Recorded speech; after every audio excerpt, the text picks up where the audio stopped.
Buenas noches, y como no somos expertos en finanzas, nos atrevemos a confesarles que no tenemos la menor idea de por qué han subido hoy las bolsas. Verdaderamente, pues no sé. Yo desde luego no sé lo que va a pasar en la bolsa. Si lo supiera, primero no estaría aquí y segundo tendría Ana Samboal todas las mañanas un contenedor de orquídeas junto a su cama. ¡Viva el amor! Y acuérdate de mí también un poquito. Bueno, alguna orquídea te dejaríamos, pero vamos, de las que sobraran del contenedor.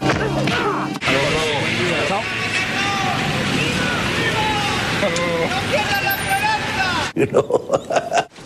Hombre, Felipe, ¿tienes un momento? Va. Sí, pues, no tengo nada ahora, o sea que... Se nota que te lo has trabajado, eh? L'apagada de llum que hi ha hagut aquesta nit a Badalona, que afecta o ha afectat la meitat de la població de la capital del Badalonès. Com? De la capital del Badalonès.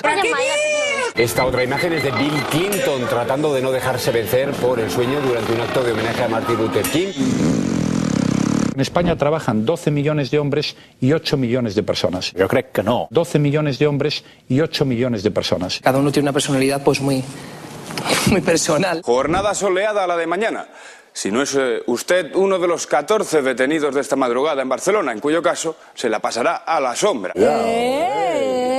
La que ha llevado el AVE a Cataluña he sido yo. La que lo ha llevado a Tarragona he sido yo. La ministra que más ha invertido en Cataluña en toda la historia de Cataluña he sido yo.